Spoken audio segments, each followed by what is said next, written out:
Hello everyone, क्या हाल चाल आप लोगों के। तो कुंभज क्लासेज के डिजिटल प्लेटफॉर्म पर आप सभी का स्वागत और अभिनंदन है। तो दोस्तों, जो भी नए स्टूडेंट हैं वो चैनल को लाइक, शेयर और सब्सक्राइब कर देंगे, और जो पुराने स्टूडेंट हैं वो इन वीडियो को अपने साथियों के साथ में शेयर भी कर देंगे। आगे बात समझ में। तो देखिएगा, आज अपन का जो टॉपिक रहने वाला है, अपन स्टार्ट कर रहे हैं क्लासें 11th स्टैंडर्ड के लिए, जिसमें मैं आपको जो भी चैप्टर पढ़ाने वाला हूँ ये चैप्टर आपके बिल्कुल बेसिक से लेकर के एडवांस लेवल तक रहेंगे।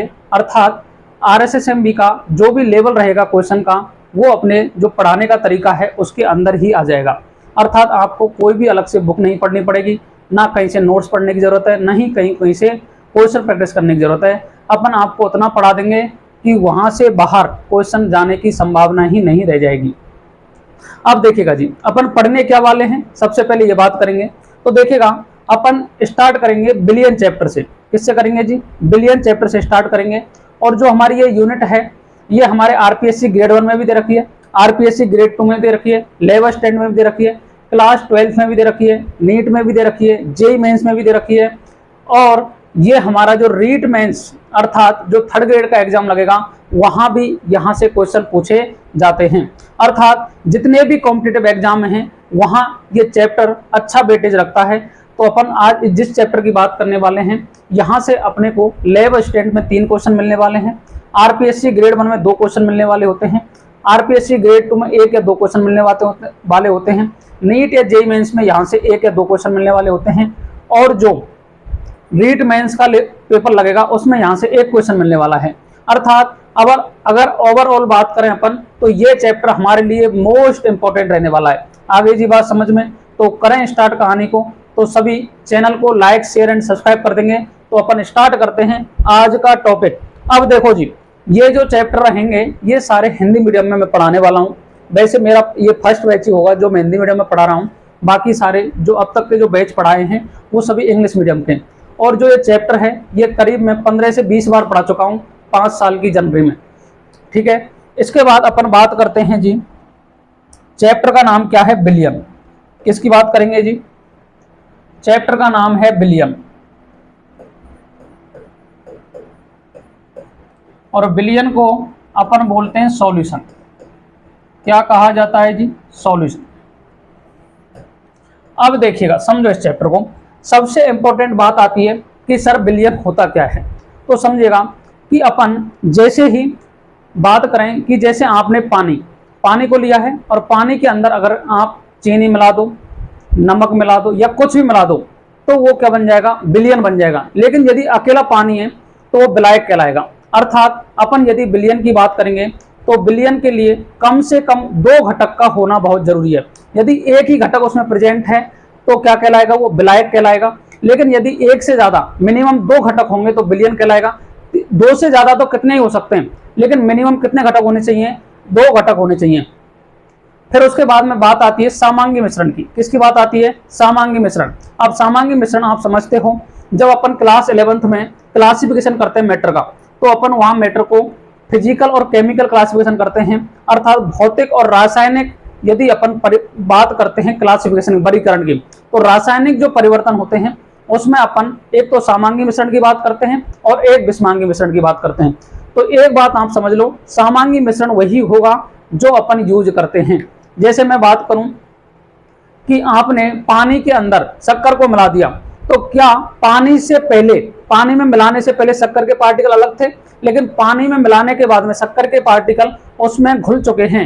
अर्थात आप चाहे कर भी उसमें से चीनी को अलग नहीं कर सकते।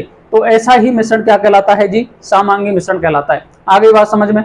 तो अपन सबसे पहले बात करेंगे परिभाषा की, कि बिलियन की परिभाषा क्या होती है। तो सबसे पहले हेडिंग डालिएगा परिभाषा।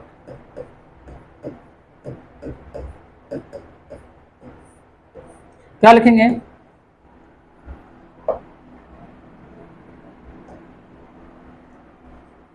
दो या दो से अधिक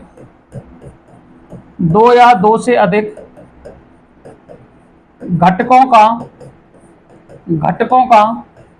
समांगी मिश्रण, 2 या 2 से अधिक घटकों का समांगी मिश्रण बिलियन कहलाता है।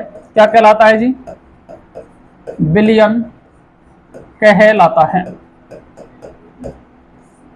अर्थात अपन बोलेंगे homogeneous mixture of two and more than two component is known as solution. आगे बात समझ में। अब देखो बात करते हैं दो या दो से अधिक घटक। तो अगर मैं बात करूं जनरल, एक होता है जी विलय और एक होता है विलायक। विलय और विलायक का यदि अपन बात करें, दोनों को मिक्स करेंगे तो क्या बन जाएगा जी, विलयन बन जाएगा। क्या बन जाएगा जी, विलयन बन जाएगा। अब आपके समझ में आ जाना चाहिए कि सर विलय क्या होता है। पहला क्वेश्चन आएगा इसमें, विलय क्या होता है। अर्थात जिस घटक की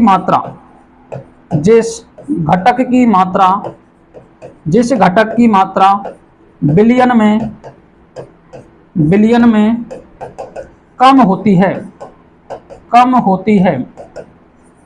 उसे विलय कहा जाता है।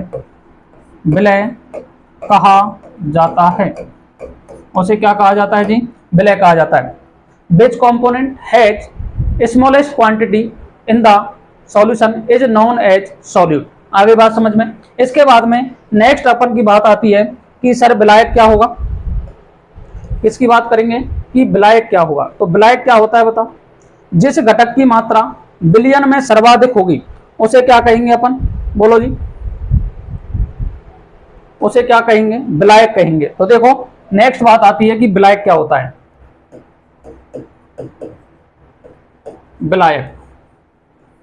विलायक बोलते हैं जिस घटक की मात्रा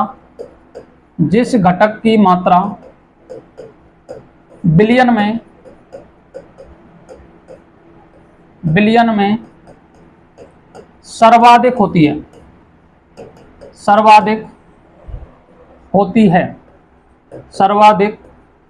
है उसे क्या कहते हैं जी, विलायक कहते हैं। उसे क्या कहते हैं जी, विलायक कहते हैं। इसके बाद में बात आती है समांगी मिश्रण, होमोजीनियस मिक्सचर। समांगी मिश्रण क्या होते हैं।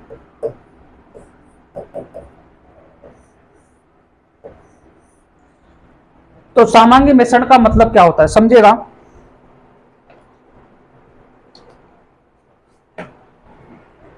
समांगी मिश्रण का मतलब क्या होता है,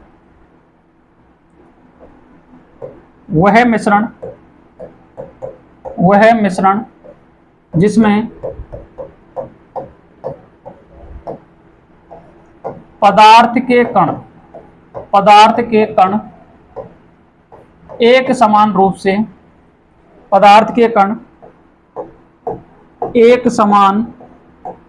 से वितरित रहते हैं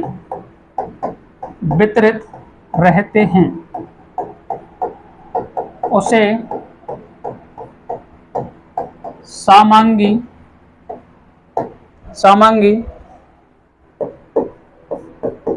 मिश्रण कहा जाता है। तो देखो सबसे पहले अपन ने बात की थी डेफिनेशन की। डेफिनेशन के अंतर्गत अपन ने क्या सीखा कि सर दो या दो से अधिक घटकों का समांगी मिश्रण क्या कहलाता है, विलयन कहलाता है। लेकिन सर घटक क्या क्या हो सकते हैं। तो देखो घटक दो घटक हो सकते हैं। अब घटक में क्या होगा, एक घटक तो होगा कम और एक घटक होगा ज्यादा। जो घटक ज्यादा प्रेजेंट होगा सॉल्यूशन में उसे अपन कहते हैं विलायक, और जिसकी मात्रा विलयन में कम होती है उसे कहते हैं विलय। फिर हमारे समझ में बात आती है सर कि समांगी का मतलब क्या होता है। तो देखो समांगी का मतलब होता है ऐसा विलयन जिसके अंतर्गत पदार्थों का संगठन एक समान रूप से वितरित रहता है, उसे अपन कहते हैं जी, क्या कहते हैं, समांगी मिश्रण कहा जाता है। तो आगे बात समझ में, विलय प्लस विलायक का समांगी मिश्रण ही क्या कहलाता है जी, विलयन कहलाता है। इसके बाद में नेक्स्ट बात आती है नोट। क्या आती है, नोट, जो अपन को याद रखनी है। विलयन की भौतिक अवस्था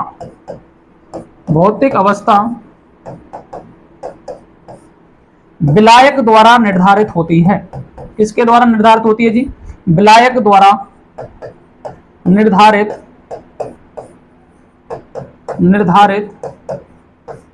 होती है। किसके द्वारा निर्धारित होती है? विलायक द्वारा निर्धारित होती है। क्या समझे इसका मतलब?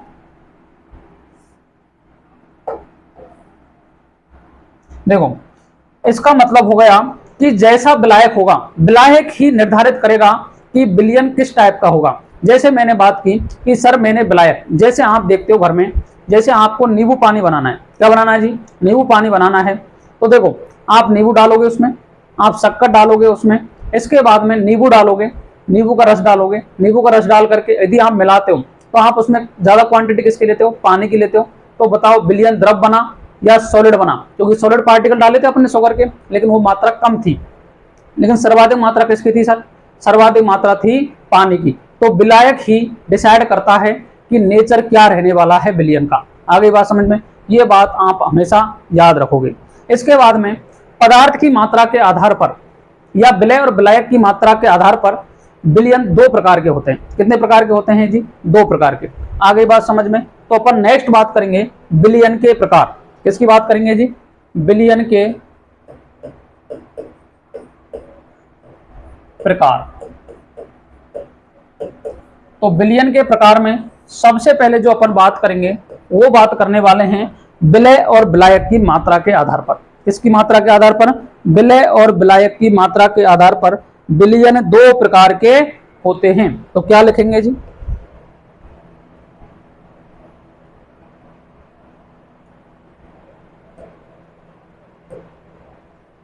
तो देखिएगा,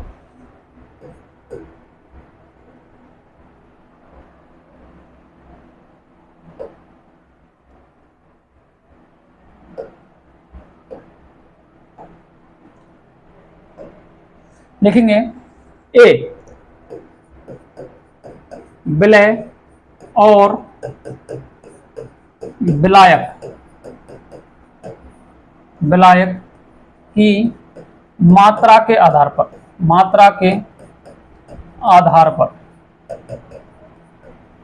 विलय और विलायक की मात्रा के आधार पर विलयन कितने प्रकार के होते हैं जी? दो प्रकार के होते हैं। कितने प्रकार के होते हैं? दो प्रकार के होते हैं। कौन कौन से? तो देखो, पहला तो बात करेंगे तनु विलयन। इसकी बात करेंगे जी? तनु विलयन। और सेकंड होता है सांद्र विलयन। सांद्र विलयन। अब समझो, ये वेरी वेरी इंपॉर्टेंट बातें हैं, क्योंकि आप जब प्रैक्टिकल करते हो ना, तो प्रैक्टिकल में आप करके आए हो तो प्रैक्टिकल में आपको हमेशा डाइल्यूट सॉल्यूशन दिए जाते हैं। कंसंट्रेट इसलिए नहीं दिए जाते हैं क्योंकि वो हानिकारक होते हैं, वो आपको जला भी सकते हैं। इसलिए अपन किसकी बात करते हैं जी? तनु विलयनों की बात करते हैं। तो तनु विलयन का मतलब क्या होता है बताओ? अब देखो, विलयन का मतलब तो आप समझ ही गए। विलयन का मतलब क्या होता है सर? तो विलयन का मतलब होता है विलय प्लस विलायक। विलय प्लस विलायक दोनों मिलकर के क्या बना रहे हैं सर? विलयन बना रहे हैं। इधर भी सांद्र विलयन भी क्या कहलाएगा बताओ? विलय प्लस विलायक दोनों को मिक्स करेंगे तब भी क्या बनने वाला है? विलयन ही बनने वाला है। बोलो जी। अब देखो, तनु विलयन का मतलब क्या है बताओ? तनु विलयन का मतलब है कि विलय की तो मात्रा कम मात्रा में हो, विलय क्या हो सर? कम मात्रा में प्रेजेंट हो, और विलायक क्या हो? ज्यादा मात्रा में प्रेजेंट हो, ज्यादा मात्रा। तो उससे जो सॉल्यूशन बनेगा उसे ही अपन क्या कहेंगे सर? क्या कहेंगे बताओ? तनु विलयन कहेंगे। लेकिन यदि विलय की मात्रा तो क्या हो? अधिकतम हो, ज्यादा को अधिकतम बोल सकते हैं अपन, अधिकतम हो, जबकि विलायक क्या हो? न्यूनतम, या बोल दो कम हो, कम हो या न्यूनतम हो। तो बताओ ये सॉल्यूशन क्या कहलाएगा जी? ये कहलाएगा सांद्र सॉल्यूशन। क्या कहलाएगा? सांद्र विलयन कहा जाएगा। क्या बात समझे आप? कि सर जैसे आपने कभी, इसको एक और एग्जांपल समझाता हूं मैं आपको। क्या घर में कभी आपने दाल खाई है? तो दाल तो सभी ने खाई होगी, क्योंकि दाल रोटी तो सभी मांगते हैं। तो देखो, दाल रोटी में आप क्या करो, एक बार ऐसा हुआ सर कि दाल तो मेरे को मिली नहीं, उसका पानी पानी मिला मेरे को। तो बताओ, उसमें सॉल्वेंट ज्यादा था, विलायक ज्यादा था? तो विलायक ज्यादा था तो क्या कहलाया? तनु विलयन कहलाया। क्या कहलाया जी? तनु विलयन। लेकिन एक बार ऐसा हुआ सर, मेरे से क्या दाल ज्यादा डल गई और पानी रह गया कम, अर्थात विलय तो मेरे को मिल गया अधिकतम और विलायक क्या रह गया? कम। तो ऐसा विलयन क्या कहलाता है? सांद्र विलयन कहलाता है। आगे बात समझ में? इस तरीके से विलयन को अपन दो प्रकार से क्लासिफाई करते हैं। एक तो तनु विलयन, एक सांद्र विलयन। आ गई बात समझ में। जिसमें विलायक सर्वाधिक होगा वो क्या कहलाएगा, तनु विलयन, और जिसमें विलायक कम होगा वो कहलाएगा सांद्र विलयन। आ गई बात समझ में। इसके बाद में नेक्स्ट बात करते हैं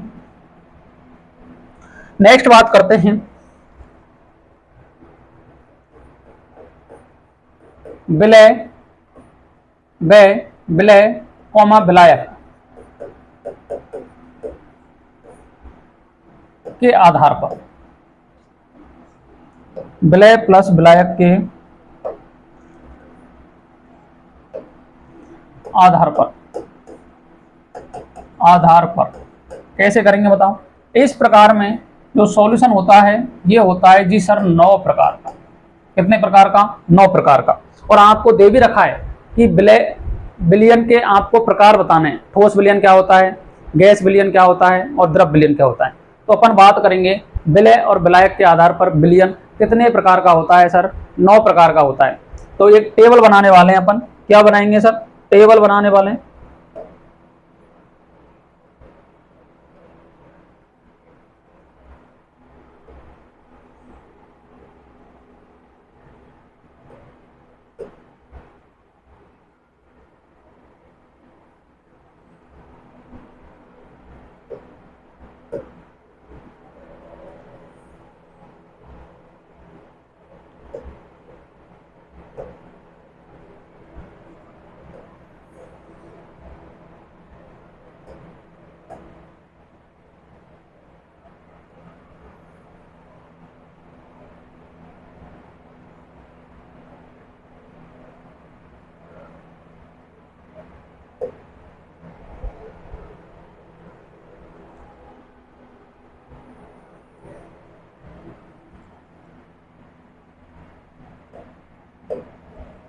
ठीक है जी। देखो इधर लिखेंगे अपन क्रम संख्या। क्या लिखेंगे जी, इधर लिखेंगे क्रम संख्या। इधर लिखेंगे विलय क्या होता है, इधर लिखेंगे विलायक, इधर लिखेंगे विलयन की प्रकृति। विलयन की प्रकृति। और इधर बात करेंगे अपन उदाहरण। किसकी बात करेंगे जी, उदाहरण की बात करने वाले हैं।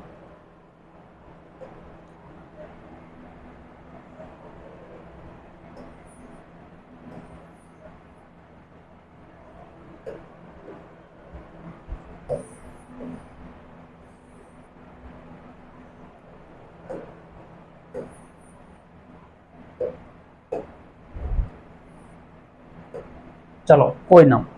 देखो सबसे पहले अपन बात करेंगे क्रम संख्या 1 2 3। ठीक है। अब मैंने आपको एक नोट डाल के लिखाया था कि विलायक ही विलयन की प्रकृति को क्या करता है जी, डिसाइड करता है।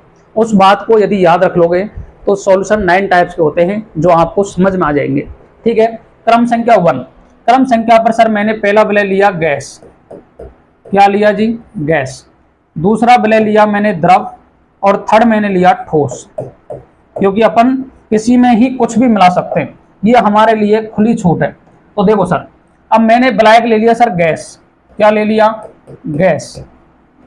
यहां भी विलायक मैंने गैस ही लिया है सर, और यहां भी विलायक मैंने क्या ले लिया सर, गैस ले लिया। बोलो किसी को कोई परेशानी, बोलो बोलो भाई बोलो।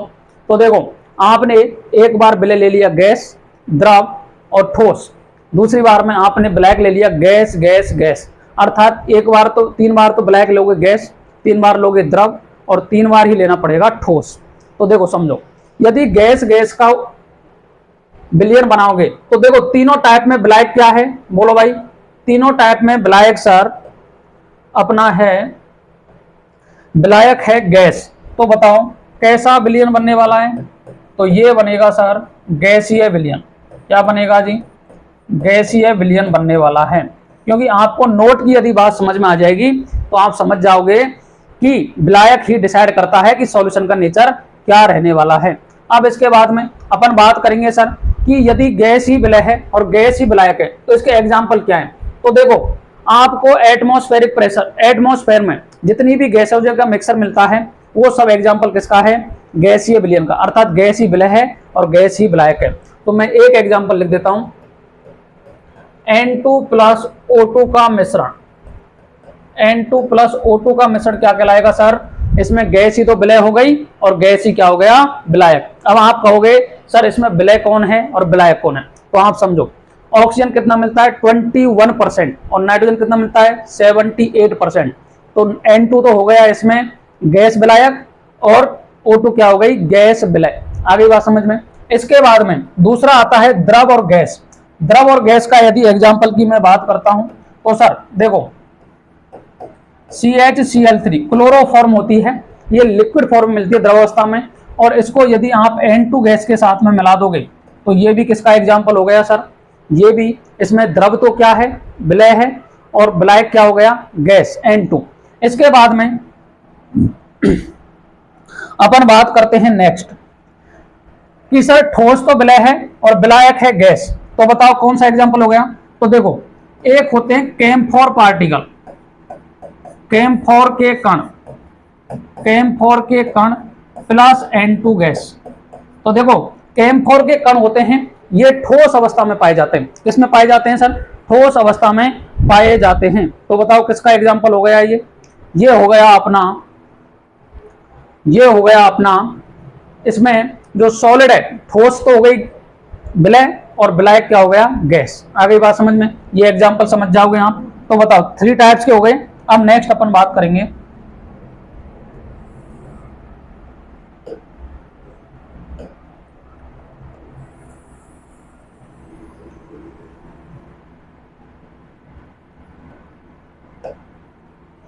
अब नेक्स्ट अपन बात करेंगे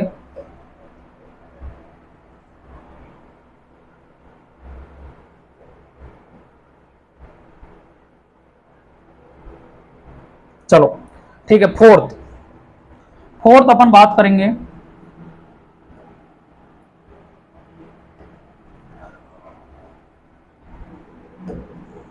फोर्थ। देखो फोर्थ, फिफ्थ और 6, ठीक है। अब यहां अपन को वही गैस लेना है, गैस, द्रव और ठोस, क्योंकि विलय अपन चेंज कर सकते हैं। अब देखो विलायक में कौन लेंगे सर अपन, विलायक में सर द्रव को लेना पड़ेगा। किसको लेना पड़ेगा, द्रव, यहां भी द्रव और यहां भी क्या आ जाएगा, द्रव।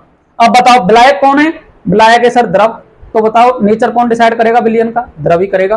तो बताओ इन तीनों टाइप में यदि मैं बात करूंगा तो यहां बनेगा द्रवीय विलयन। क्या बनेगा जी, द्रवीय विलयन बनने वाला है, द्रवीय विलयन बनने वाला है।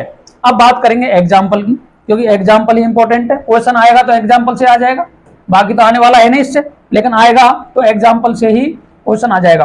अब देखो गैस और द्रव, तो आपने देखो सर नदी देखिए, नाले देखें, तालाब देखें, समुद्र देखें, सभी देखें क्या, सभी में मछलियां प्रेजेंट होती हैं सर। मछलियां क्यों प्रेजेंट होती हैं, क्योंकि जो जल में घुली हुई ऑक्सीजन होती है उसको वो ग्रहण कर लेती हैं।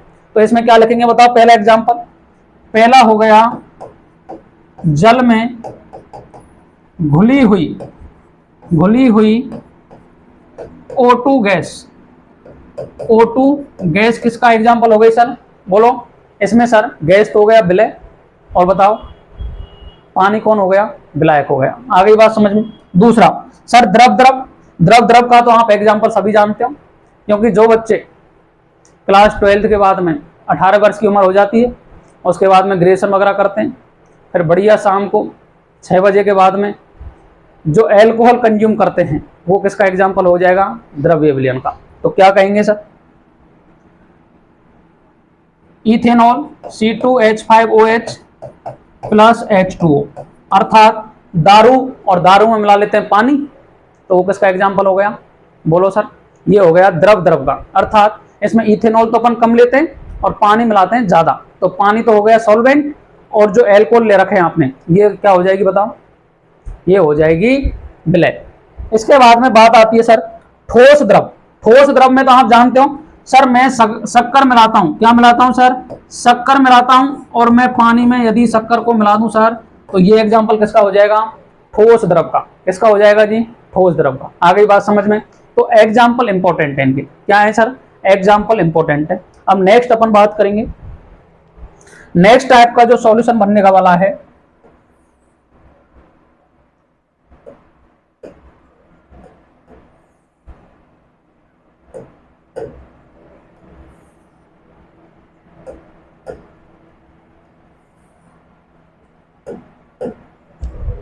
अब देखो नेक्स्ट कहां पहुंच गए अपन, 6 पर पहुंच गए। अब बात करेंगे 7 की।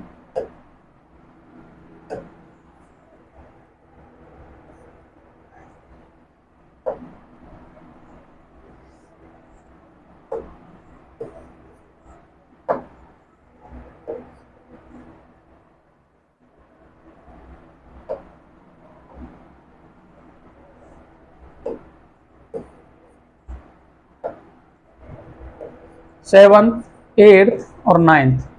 अब देखो अपन इसमें क्या करेंगे सर, अपन को लेना है विलय। विलय तो वही होंगे, एक बार तो मैं ले लूं गैस, एक बार मैं ले लूं द्रव, और एक बार ले लूं मैं ठोस।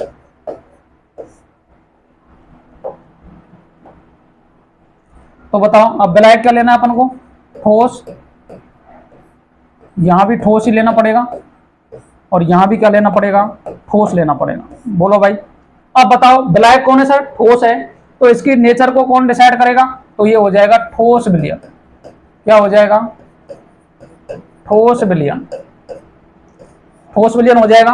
अब बताओ ठोस विलयन की यदि बात करेंगे अपन, तो पहला सर गैस तो विलय है और ठोस क्या है, विलायक है। इसका एग्जाम्पल क्या है, तो यदि अपन बात करें उदाहरण की, H2 का अधिशोषण होता है, H2 का अधिशोषण होता है प्लेटिनम हो, पैलेडियम हो या निकल की सरफेस पर, निकल की सतह पर, यही होगा क्या। H2 गैस है, इसका यदि अधिशोषण होता है प्लेटिनम हो, पैलेडियम हो या निकल हो, इसकी सरफेस पर यदि अधिशोषण होगा, तो एक इसका एग्जाम्पल हो जाएगा सर, ये एग्जाम्पल हो जाएगा गैस ठोस विलयन का। इसके बाद आती है बात द्रव और ठोस का।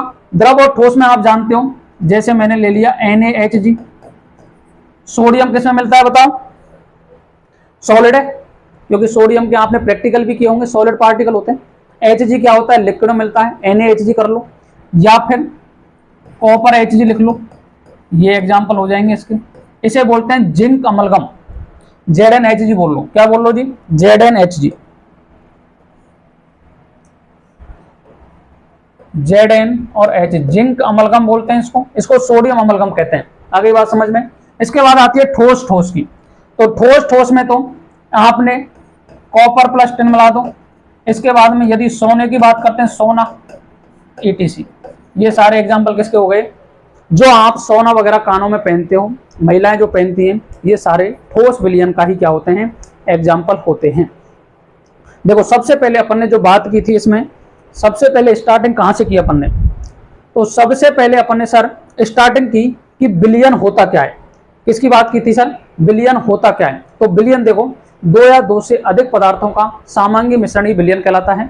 जिस पदार्थ की मात्रा कम होती है विलय कहते हैं, जिस पदार्थ की मात्रा ज्यादा होती है विलायक कहलाता है। यदि पार्टिकल, यदि कण एक समान रूप से वितरित होते हैं, उसे सामान्य मिश्रण कहा जाता है। इसके आधार पर विलयन दो प्रकार के होते हैं, एक तनु विलयन, एक सांद्र विलयन। जिसमें विलय ज्यादा होगा वो सांद्र कहलाएगा, और जिसमें विलय कम होगा वो तनु विलयन कहलाएगा। इसके आधार पर विलय और विलायक की मात्रा के आधार पर विलयन 9 प्रकार का होता है। पहला गैसीय विलयन, दूसरा द्रव्य विलयन, और थर्ड होता है ठोसीय विलयन, जिसके अंतर्गत 3 बार गैस को विलायक लेना है, 3 बार द्रव को विलायक लेना है, 3 बार ठोस को विलायक लेना है। एक बार गैस द्रव ठोस, गैस द्रव ठोस, गैस द्रव ठोस। इसके बाद में एग्जाम्पल याद करने, N2O2 का mixer, CaCl3 plus N2 gas, CH4 के पार्टिकल प्लस N2 गैस, ये गैसीय विलयन का एग्जाम्पल हो गए। इसके बाद में नेक्स्ट आता है द्रव द्रव का विलयन। तो द्रव में देखो O2 dissolve in water, ethanol plus water, sugar plus water, ये द्रव विलयन के हो गए। इसके बाद आता है जी सॉलिड के, सॉलिड में H2 adsorb in solid surface, जैसे निकल, पैलेडियम, प्लेटिनम, ये हो गया। उसके बाद में जिंक अमलगम, सोडियम अमलगम, ये सारे एग्जाम्पल हो गए। इसके बाद में लास्ट आता है सर कि आप जितने भी सोने चांदी के आभूषण पहनते हो, ये सारा मिक्सर होता है सॉलिड सॉलिड का। इस तरीके से यहाँ आपको जो इसका पहला पार्ट है कि विलय, विलायक, विलयन क्या होता है, ये पार्ट खत्म हो जाता है। दूसरा इसमें जो पूछता है विलियन के प्रकार, तो विलियन का प्रकार भी यहाँ क्या हो जाता है, खत्म हो जाता है। अब अपन बात करते हैं कि सर यहाँ से किस प्रकार के क्वेश्चन अपने को आ सकते हैं। तो मैं आपको 3 टाइप से क्वेश्चन लिखाता हूँ, जिसमें जो मैंने आज तक पढ़ाया है, अभी तक पढ़ाया है, आज तक नहीं अभी तक जो पढ़ाया है, ये समराइज किस तरीके से 3 क्वेश्चन के या 5 क्वेश्चन के अंतर्गत हो जाता है। अब देखो नेक्स्ट अपन बात करेंगे क्वेश्चंस की।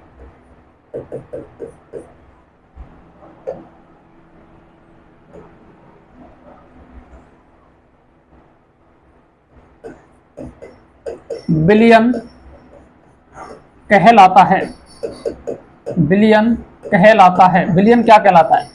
पहला ये ऑप्शन है, विलय प्लस विलायक को विलियन का कहते हैं क्या? विलय प्लस विलायक को विलियन कहते हैं क्या? दूसरा बी, विलय प्लस विलायक का विषमांगी मिश्रण विलियन कहलाता है क्या? विषमांगी मिश्रण को अपन विलियन कहते हैं क्या? सी ऑप्शन आएगा सर, विलय प्लस विलायक का सामांगी मिश्रण विलियन कहलाएगा। डी ऑप्शन सभी, क्या हो जाएगा? सभी। अब आपको देखो, पहले क्वेश्चन में मैंने आपको डेफिनेशन बताई थी जो समराइज करती है इस चैप्टर को। देखो सबसे पहले मैंने कहा विलियन क्या होता है, तो बताओ विलय और विलायक को विलियन कहते हैं क्या? अब एक बार के लिए तो बच्चे क्या है, ऑप्शन को आगे जाएंगे नहीं, तो एक बार के लिए तो इसको ही टिक कर सकते हैं वो, लेकिन समझो बच्चों, मैंने आपको इसमें 3 बातें लिखाई, विलय, विलायक और सामांगी। अर्थात यदि अपन इसको करते हैं सॉल्व, तो हमारा आंसर जो आएगा बच्चों इसमें वो आ जाएगा C option is the correct answer, क्योंकि विषमांगी विलियन नहीं होता है। विषमांगी को बोलते हैं हेटेरोजीनियस। क्या कहते हैं? हेटेरोजीनियस। और हेटेरोजीनियस का मतलब होता है जिसमें जो कण होते हैं वो एक समान रूप से वितरित नहीं होते हैं। जैसे पानी में आप मिट्टी मिलाओगे तो कुछ टाइम के लिए तो मिट्टी मिल जाएगी, लेकिन कुछ समय के बाद में मिट्टी नीचे बैठ जाती है, तो हो गया विषमांगी मिश्रण। आगे बात समझ में। दूसरा क्वेश्चन, सेकंड क्वेश्चन की बात करेंगे। क्या परेशानी?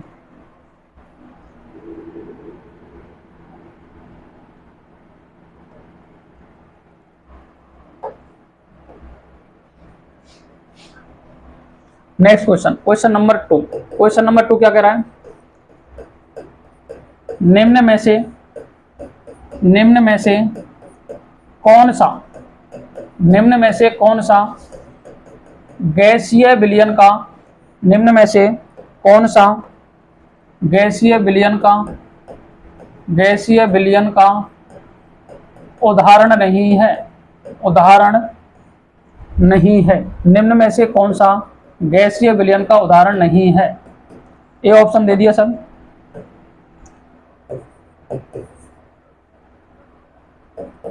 H2 plus O2।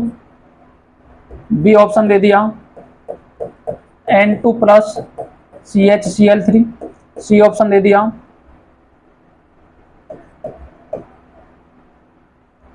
Camphor particle plus N2 gas. और डी ऑप्शन दे दिया सर वाटर, या बोल दो आप इसको पानी प्लस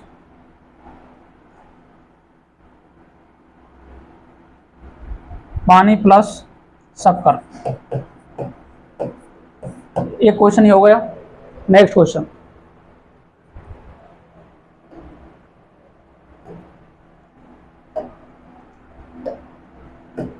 क्वेश्चन नंबर 3 वाला,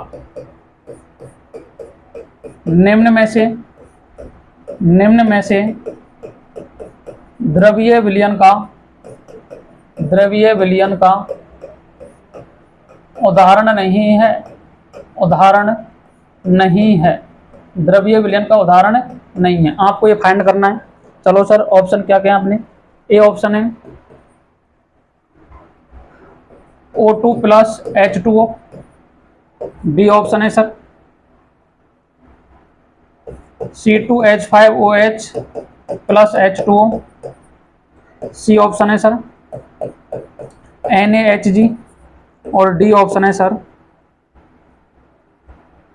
C12H22O11 प्लस H2। खड़ी हो गया। नेक्स्ट क्वेश्चन की बात करते हैं।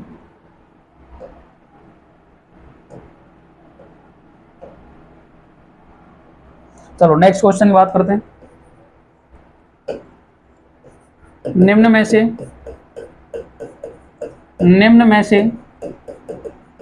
कौन सा ठोस विलयन का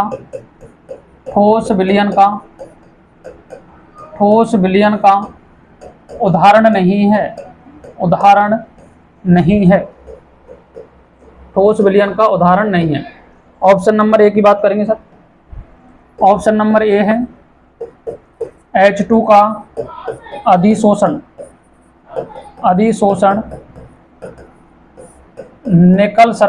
निकल सतह पर। बी ऑप्शन है सर NaHG। सी ऑप्शन है सर कॉपर +10, और डी ऑप्शन है सर N2 + O2 का मिक्सर। बोलो जी। इस तरीके से ये मैंने आपको, कितने क्वेश्चन हो गए सर देख लेते हैं एक बार। 1 2 3 और 4 क्वेश्चन में करवा दिया इसको। कितने क्वेश्चन में? 4 क्वेश्चन में जो अपन ने पढ़ा है उसको समराइज किस तरीके से करना है ये मैंने आपको बात की है। अब देखिएगा अपन बात करते हैं सर क्या आंसर आने वाले हैं।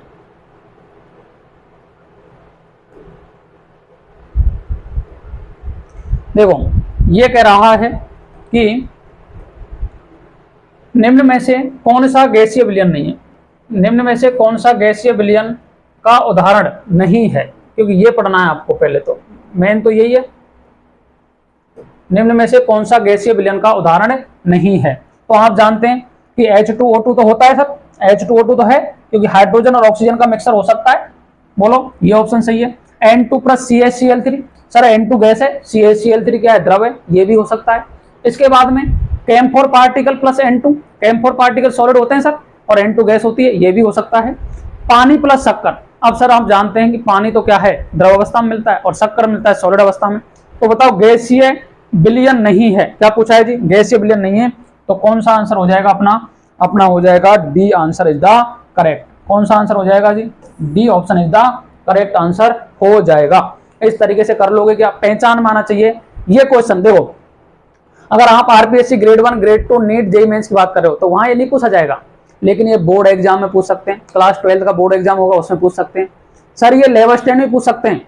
और सर ये अपने को रीट लेवल 3 जो अपन बात करते हैं रीट मेंस की, वहां भी पूछ सकता है, क्योंकि उनका लेवल पेपर का वही है 6 से 8 वाला, तो इसलिए वहां पूछ सकता है। आगे बात समझ में? बोलो भाई बोलो। इसके बाद में नेक्स्ट क्वेश्चन की बात करते हैं। नेक्स्ट क्वेश्चन कह रहा है सर कि निम्न में से द्रवीय विलयन का उदाहरण नहीं है। कौन सा विलयन सर? द्रवीय विलयन का उदाहरण नहीं है। द्रवीय विलयन का उदाहरण नहीं है। क्या कह रहा है जी? द्रवीय विलयन का उदाहरण नहीं है।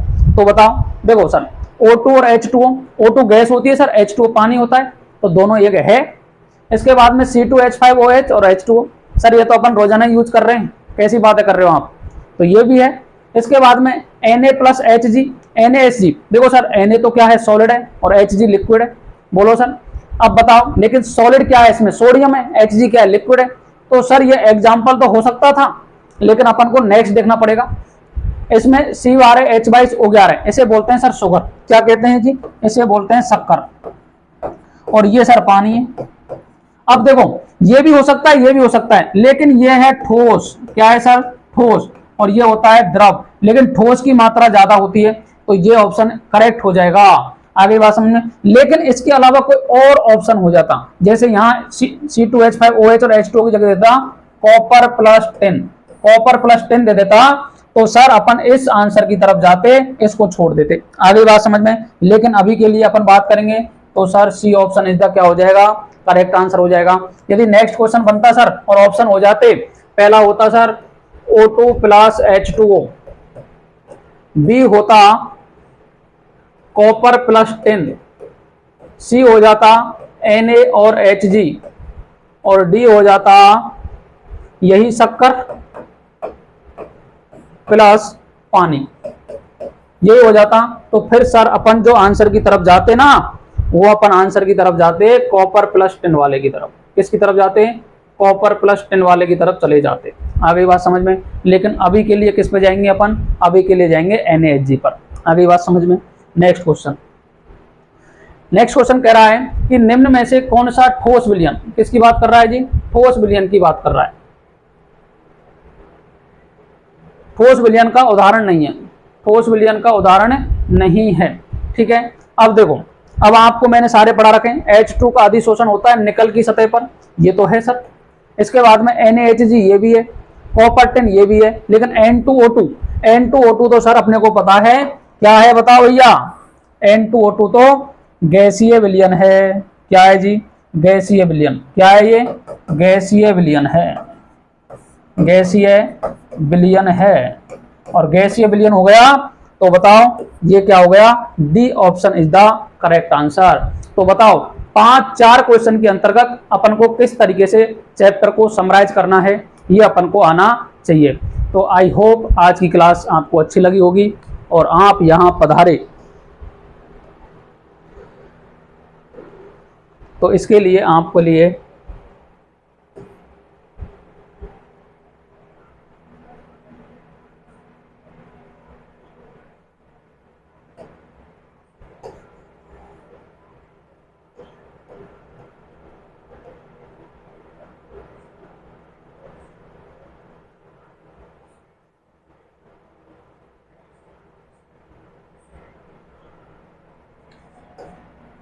चलो जी, आज के लिए रखते हैं यहीं तक।